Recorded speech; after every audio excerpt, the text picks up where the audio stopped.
You're listening to In My Humble Opinion with Charles Lewis and Maxilia Robinson. Only on 101 Jams. This is In My Humble Opinion on WVAI, the People Station. And as always, yours truly, Charles Lewis, Maxilia Robinson. And man, I feel like I'm under a little pressure right now, y'all, because we're gonna talk a little business, and but not only that, I have some very special guests. I have two guys that's no strangers. One guy is no stranger of being on this show, Mr. Aaron Simmons. How you feeling, sir? Doing well. How are you? Great as always. It's a beautiful day because I got a 2-for-1 special up in here. I also got the one and only Mr. Corbin Hargraves. How you feeling, my brother? Blessed to be here. Good. So, I brought you gentlemen together because there's a lot of talk going on. There's a lot of rhetoric going on. But thankfully, after too many tragedies, there's enough action going on. Now it's about the follow through. I think as a people and as a lot of communities are waking up, we're seeing the need to stop being so reliant and dependent on others who may not want to accept us for different reasons. And we're finding a lot of times things that we put our dollar into and our money into is not giving us any return. As a people, we are spending quite a bit. And so where do we go from here is the question. If the young people in masses, if we have the Black Lives Matter talking about being empowered, if we have this civic group, that civic group, we have this leader, that leader, we have people move in droves moving money to black-owned banks and things like that. This thing needs to be sustainable and it needs to stay on the air so that people don't forget and people stay motivated. So to start, I wanted to ask you, gentlemen, what do you feel like is probably the most pressing issue when it comes to us and how we are mismanaging our finances? Well, first of all, the current issues that are happening in the economy are now just causing things to get to the forefront in various populations. Mm-hmm.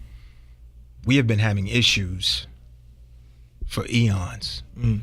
This doesn't just start as a result of the last year, the last decade, the last 50 years. Very true. Within our own community, there have been financial struggles and mismanagement of resources, i.e. money, for years. One of the biggest issues within our own community is that we are the number one spenders in this entire country, but we are dead last in saving and investing. Mm-hmm. So there you have polar opposite ends of the spectrum as far as we can no longer state that we don't have income coming into the black community. Mm-hmm. We no longer can say that we don't have black billionaires. We can no longer state that we don't have African Americans who are wealthy, that are owners. Mm-hmm. But the problem with it is now, what are we doing with the income once we receive it? Right. That's where the problem lies when you talk about the mismanagement of funds. Mm-hmm. And so this has been something that has been passed on for generation to generation. Mm-hmm. Because if a parent, a grandparent, a great-grandparent cannot inform someone who has been mismanaging money on how to manage money properly, right, then where are they to get that knowledge and that information from? So It starts there. It's been going on for years and eons. Mm-hmm. Mm-hmm. You have something to add to that, Aaron? Yeah, I would just definitely add one of the things, and I totally agree everything with what Corbin had mentioned, is reallocating those resources into things that are going to be productive. A lot of times, as he stated, what exactly are we spending our money on? I like to use the term, we like to purchase, and I'll be politically correct, a lot of European items. So it's a worship of things that are not specifically black, and all that money goes right out of our community, and then we're complaining about the same exact things over and over again. I believe that when Martin Luther King, before he passed away, one of the main reasons that they thought that he might have been assassinated was because that he was going to start this huge economic movement and bringing people together and to start to talk about the money and some of that resources being allocated not only to poor black people, but also to poor white people in this country as well. So money has always been a hot topic. Education and reallocating those resources into what? Into schools. Corbin just brought up a great point. You have a lot of billionaires here and a lot of African Americans that have huge incomes, but yet in a majority black cities around this country, they're closing schools. That doesn't really make much sense if you have people that have resources. So my question would be, where are those resources being allocated to? And then furthermore, why are the people that have the means not reinvesting in people that look like themselves? Right. Now, if I may, to me, one of the root causes and issues when it comes to us not being financially sound is that we generationally, as Corbin was kind of saying, there's nobody to teach it because it's a generational stigma, and so if that's what's being passed down, then it makes me think about, let's say, prosperity preaching for one, because I feel like as a black community, of course, our hub, like our main source of information is the church. And I feel like what happens a lot of time is that we mix up the love of money with valuing a dollar. You follow what I'm saying? And so my question to you gentlemen then would be, like, how do we make that discernment then? Like, how can we, as a people and as a community, start to understand that it's not a white thing, to save money and not look flashy to show that you have money, but rather to save it up and like have equity and wealth to show that you have money. You know what's funny about what you just said? It becomes, what is the definition of success within our community? A lot of times, kids that I mentor, the people that they idolize, the ones that they envy, the ones that they look up to, don't fit within the walls of their domicile, of their home. They are people on TV that live this projected life, this facade life. You've got entertainers, athletes. So a lot of times what happens is there is a representative who they identify as being the definition of success, not understanding that the life that they portray on TV may not be actuality. It may be a falsified perception of what is their truth. And so what happens now is you must educate them and to help them understand, as you stated, it is cool to save money. It is cool to be a homeowner. It is cool to have ownership. It is cool to manage your money correctly. It is cool to understand that credit is key. Let's get back to the basics here. Right. Let's understand what is a good credit score. Cash can run out. Cash plus great credit equals power. It creates another level of buying power within our own community when the combination of both of those are put together. So then we must say to ourselves, if we teach our youth that, then maybe we can eventually break this generational gap of thinking that the definition of success is cars, clothing, materialistic items, and reinvesting back into our youth and back into our own community. Yeah, and I definitely feel that. And, one of the things that comes up and I was talking about recently is that, a lot of black families, let's say, unfortunately someone passes away and then there's a house left.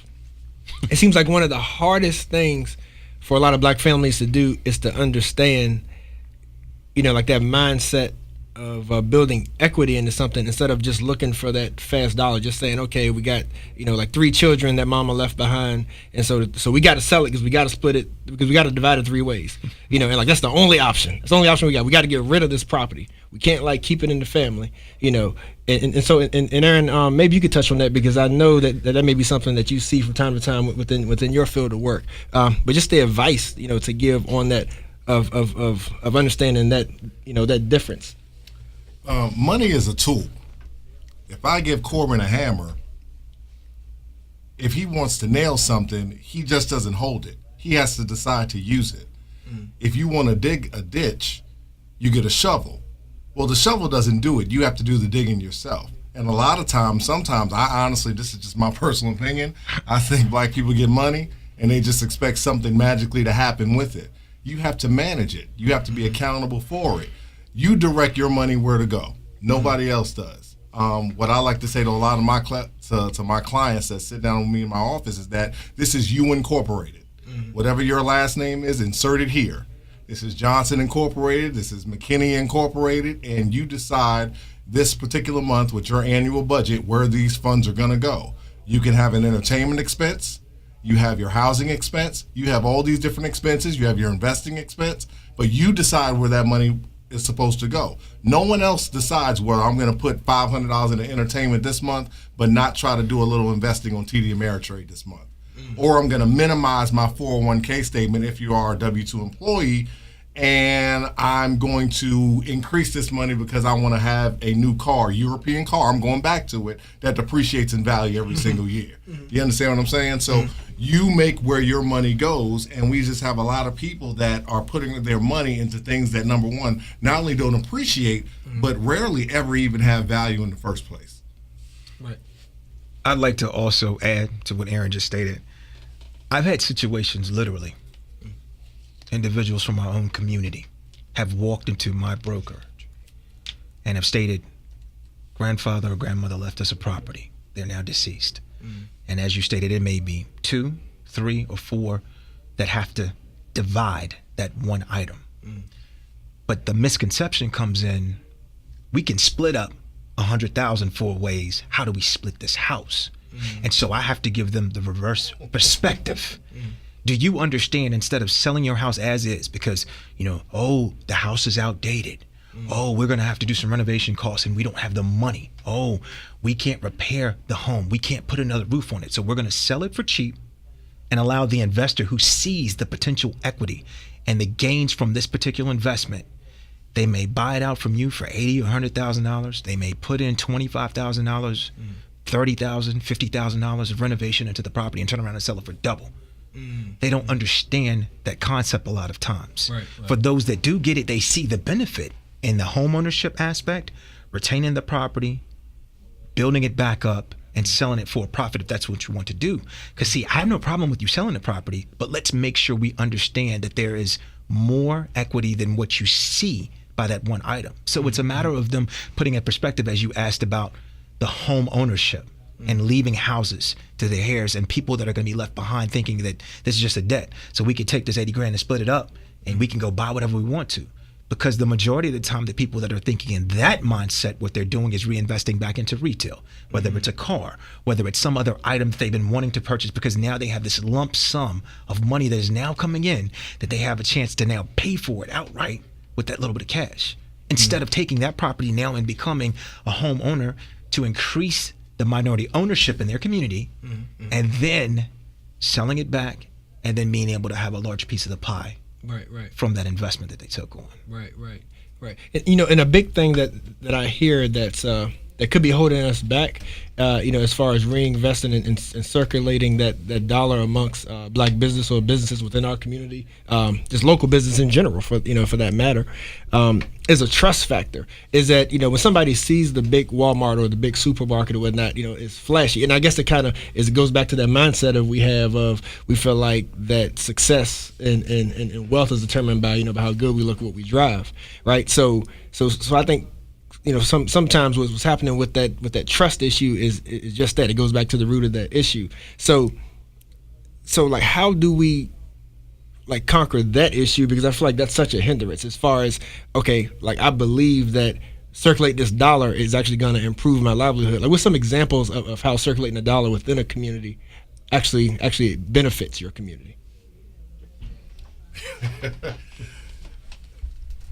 I think that specifically, and I'll use, since Corbin and I actually are in the same business, I'll use real estate as a really, really good example. The one example I love to use is giving people the example of gentrification and how specifically that gentrification, maybe it's the 400-year-old coincidence, but the neighborhood always looks better when black people move out of it. Now, that's either a true statement or that's a false statement. Now, if we just had the mentality where we trust each other and we weren't so anti-black, because a lot of the things that I talk about in business, as you know, Charles, they have nothing to do with business because they're all mentalities. If we love the things that we have and we cherish the things that we have, and we truly wanted to rebuild our communities, I believe a lot of these problems could be solved in a day, overnight. You look at communities like Baltimore. You look at certain areas of Charlotte, North Carolina, certain areas of Atlanta, certain other parts of this country where you have people that are begging for housing, but then literally you go to Baltimore, you have blocks and rows of vacant homes. Now, who are the people that are gobbling those homes up? They do not look like us. So it's about valuing what you have and then trusting each other and believing in this thing. We are so separated, not only in what I call just demographics, but just separated mentally. You'll have one side of the street after they hear this broadcast today, and you know what they're gonna say? Man, I'm doing my own thing. Forget them black people. I'm black, and guess what? A lot of black people hurt me. I'm keeping my own money. Well, you have individuals like yourself that are gonna sit there and say, you know what? I love my people so much. I'm gonna die trying to fix this problem. So it goes a little bit deeper into just economics, but it's the mentality. What Corbin was saying, getting back, where are you putting that money back into? Do you care about the next generation?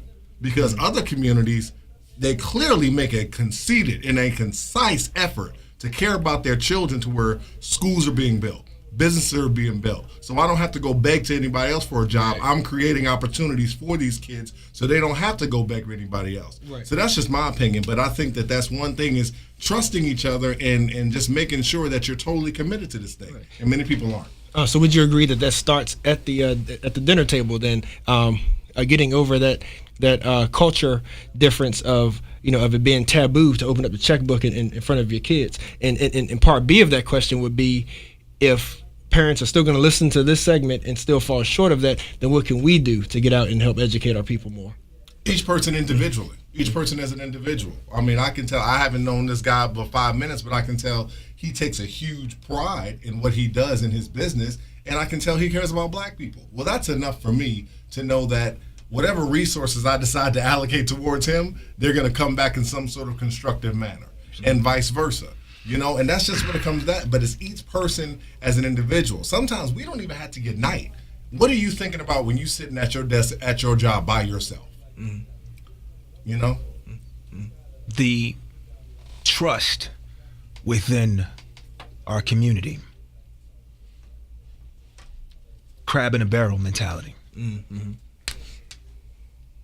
A lot of times in situations that I've been privy to, I feel as though our own are more concerned about Brother Charles or Brother Aaron coming up and them not receiving the same benefit as that party. So why should I trust you? Why should I affiliate with you? Why should I try to collaborate? Why should I combine forces or resources with you? Because if you're going to get ahead farther than me, why should I? Right. So it requires us to let, as Aaron just stated, he's in the same field that I am. But guess what? I now have another contact in the same industry because there may be a deal that I cannot do. And if he, the same way he just stated about me, is very passionate about his business and about his clients and taking care of his clientele the same way that I am, why should I not pass it to him? Because he looks just like me. And so if I'm giving him the opportunity to say, you know what, Aaron, either I have an oversaturation of clients right now, so could you take this deal out of my hand? Or here's a deal that I think we spoke about that may fit within your product matrix that you can handle. I would like to shoot you this deal. Can you take this on? Yeah. That's what it requires. Right. I'm not worried about the compensation because guess what it comes back to? Because if he's looking at it like, wow, this man who I just stepped in this booth with kicked me a deal off the strength of what he just heard me say, because he feels like we mimic the same disposition when it comes to our business models, that's good enough for me, and vice versa.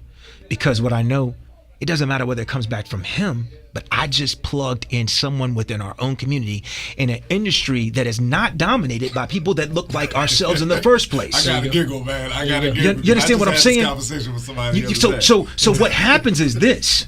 I can't look at it about him kicking me a couple of bucks because I'm beyond that. I'm no longer thinking the 1st and the 15th because I've been an entrepreneur for so many years now. What I am thinking about is, how can I align myself with those that think on the same mentality and have the same position when it comes to their clients and how they take care of them? Because if I can align others like myself or join forces or collaborate, I'm not worried about the crab in the barrel mentality anymore. What I'm looking at is investing back into my community by saying that my brothers and my sisters are now starting to get ahead. Because, you know, the way my firm operates is like this. If there are listeners under the sound right now, I want to bring you in. For those that want to learn this financial services business, because I know what it was like to sit in a desk as a young whippersnapper, clean cut, shaven, with the tie, hard bottoms on. And they looking at me like, who is this young brother in here trying to talk about money or talk about finance? They look at me like, what does he know about this? Right. But I started to build a rapport. I started to network. I started to connect with people in the community. I started to show and prove. And then what I started to also notice was there were certain symbols, certain accolades, signs of success that came along with what I was doing that people in the beginning that didn't necessarily give me that opportunity, I got their ear now. Yeah. So it's different depending on what community that you're talking about. But I'm saying within our own, they look at me kind of differently now. Right. The same cats was like, who is this outsider coming into Charlottesville, Virginia, trying to do business here? Yeah. But I appreciate that because it made me work for it. It made me humble. It made me value everything that I have now, most importantly, my client relationships and just building with them. Okay.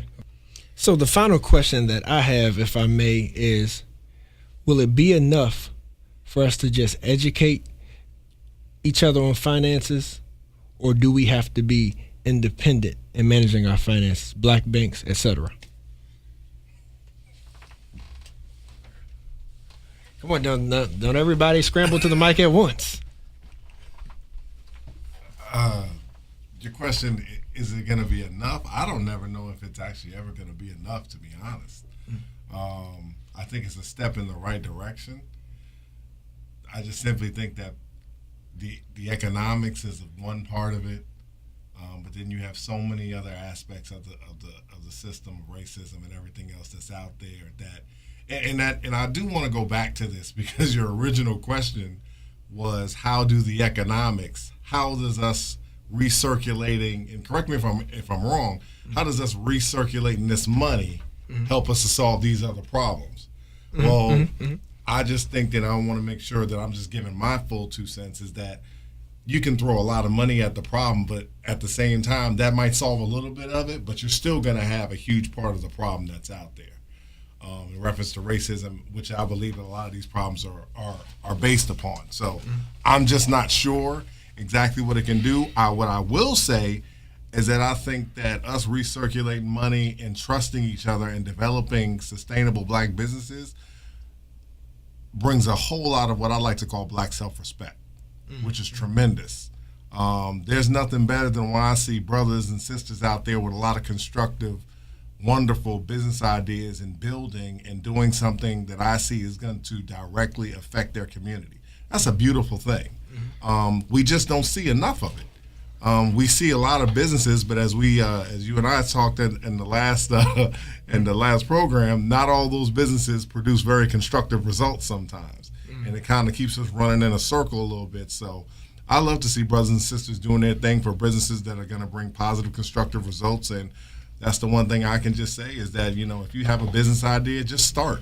Everything starts with just starting something. People want to lose weight. Well, you can't not lose weight without running or doing some sort of aerobic activity.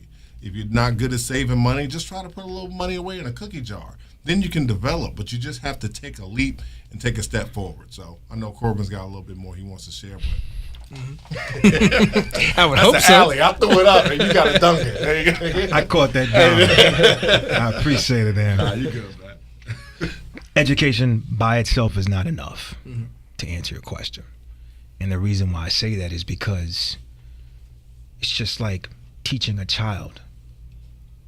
No matter what the subject matter is that you try to teach them, if it's not applied, what is the point? You can be one of the most intelligent people in the world, but if you never apply the knowledge or the education that you gain, what is the point of having that knowledge? Aaron can also piggyback off this part. I'm sure there are tests that he had to take, certifications that he had to gain in his industry to be qualified to perform this task as being a mortgage loan officer. Right. To say that he's certified to do so by the Virginia State Corporate Commission, right? Same thing with myself.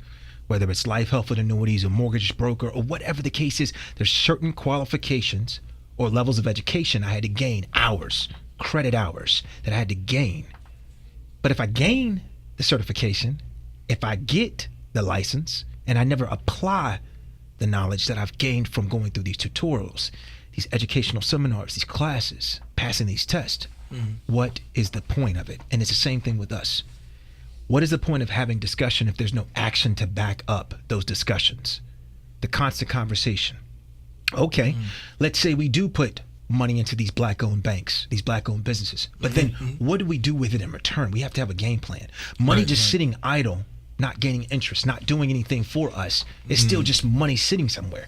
Yes, it's being invested back into a black bank, but then we got to come up with other additional steps to take forward going from there. So education, yes, it is always key, but there has to be action items that are in place that precede it as well too. Okay. And, that brought to mind another question then. Would it be considered hustling backwards if then that black bank then put their money into the stock market? Because then we would just be getting back into the system that we just got out of. Wait.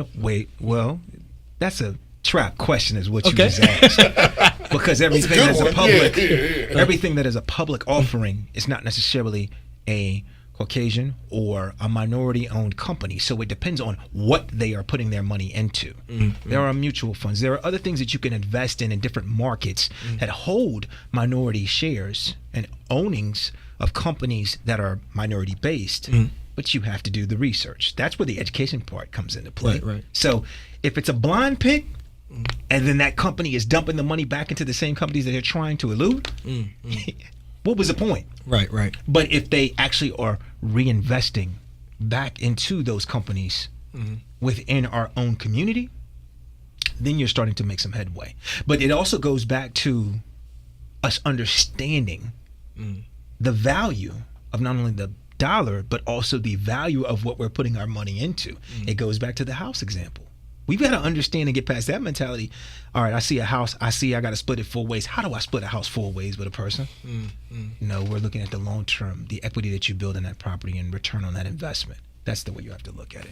That's right. And one other thing, and Corbin, correct me if I'm wrong, if these banks, and I'm just going to use just my experience, banks all of a sudden having large influxes in cash, from what I understand, companies being on Wall Street, it's particularly in the mortgage business, you have access to a lot of other products that are available there as well. So your lending options become different as well. You can start to invest in other products and develop other products and things of that nature that can help your consumer base.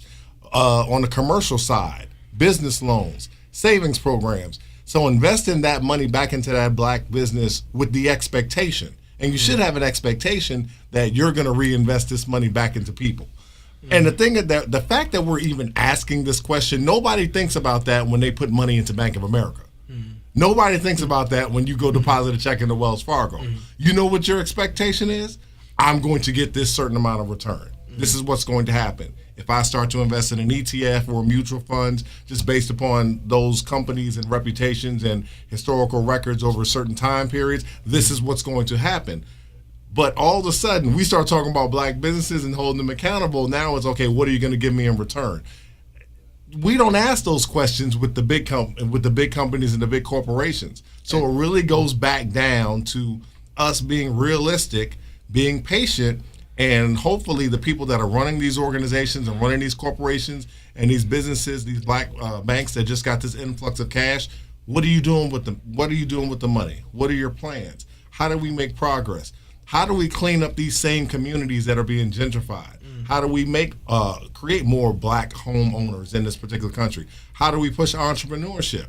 How do we get people to stop being uncomfortable with the stock market and start investing their separate cash other than their 401k into assets and things that appreciate for them over time? How do we just change this whole mentality? Those are discussions that people, like you said, can be having at your dinner table. Talking with your friend and with your boy. I learn a lot from other people that know more than me. That's the wonderful thing about life, is you're always learning. And if you're around people that have different experiences or they're at a certain level of business, you can always learn. I learned a lot just by listening here tonight. But like Corbin said, it's taking advantage of the information you have and just simply applying it in some way, shape, or format. So Yeah, for sure. I would say this about the whole let's start putting our money into the bank as far as my philosophy is concerned. Mm-hmm. Because I was on the banking platform side before I went independent and opened my own firm. Mm-hmm. The bank's number one revenue generation didn't come from loans. It didn't necessarily come from CDs. Do you know how a lot of these corporations were making their money? How's that? They were making it off overdraft fees and the fees that they were charging on accounts. There was a certain institution that no longer exists and was one of the big banks that used to be present that I was a part of. And it was insane. It was almost like 62% of the revenue for the bank across the nation. And so this goes back to the education piece and applying that knowledge. Right. So if you are someone who may live check to check, breaking that cycle, if you're someone who has gotten to the point where you can open up the account, but you're paying these overdraft fees, let's go back to how do we educate you so you can manage your money so you're not getting hit by an overdraft fee in the first place? You know, they changed the laws on overdraft fees because this institution and several others were doing it so it was a step. So for example, your first overdraft was $15, the second was $25, and then it would cap you at $35, but then have you $35 leveled out. So if you had 7 simultaneous transactions, they would hit you $15, $25, and then hit you 5 times across at $35. So you think about that to somebody who doesn't have a whole lot of money, what kind of impact that was. And it was a never-ending cycle because you would spend next check getting out of the hole on the overdraft fees, and then you may get back into it, so it's a never-ending cycle. So what I'm saying to you about us dumping the money in there, I want us to be educated to the point that when we are putting money in there, whether it's black-owned or whatever type of banking institution, that they are putting their financial resources into, that they understand what they're getting into. Same thing, Aaron can also allude to this as well too. We are in an industry where you sign your name, your John Hancock, a lot of times on a lot of documents. Some of the language is stuff that is not only foreign to the person that's signing it, sometimes it's foreign to the loan officer or the advisor that's presenting the documentation to you. Say word. So what do we as a people look like signing our John Hancock on something that has us locked into typically a 30-year instrument, a 10-year note, a 15-year note, or 20-year note if we don't understand? And that's a part of what I'm saying to you about applying that knowledge.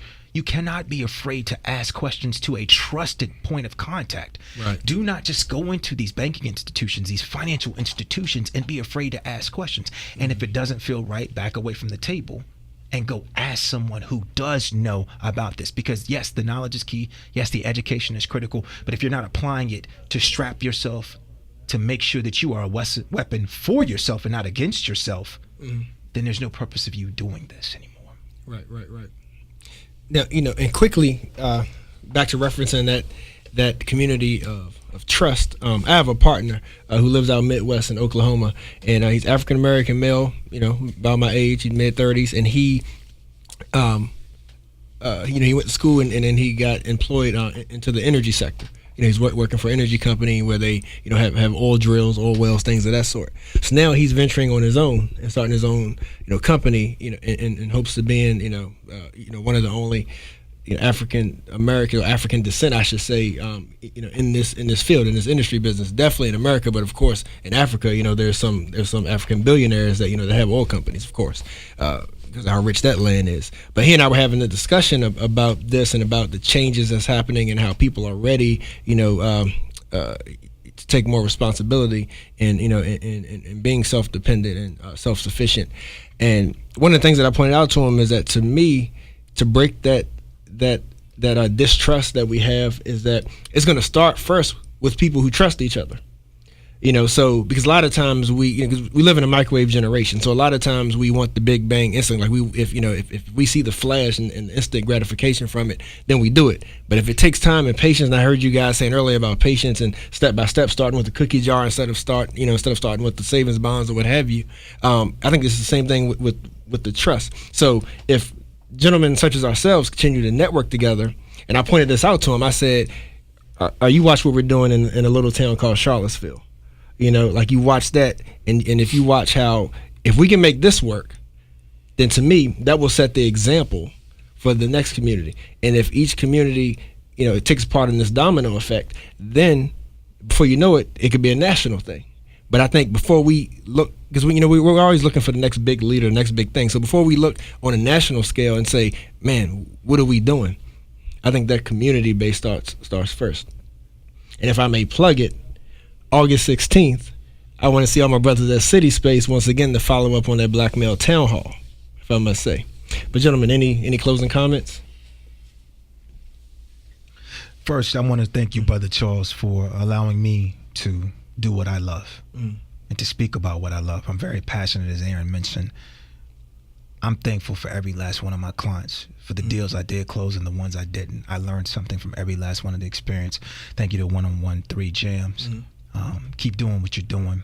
And Appreciate yes, I that. do listen to, in my humble opinion, so I knew the platform. And, I appreciate the opportunity to not only fellowship with you, but also to fellowship with Aaron. And I wish both of you much success. Appreciate that. And thank you for contributing and supporting, in my humble opinion. And look forward to working with both of you gentlemen. All right, you're tuned in to In My Humble Opinion on the People Station, 101 Jams.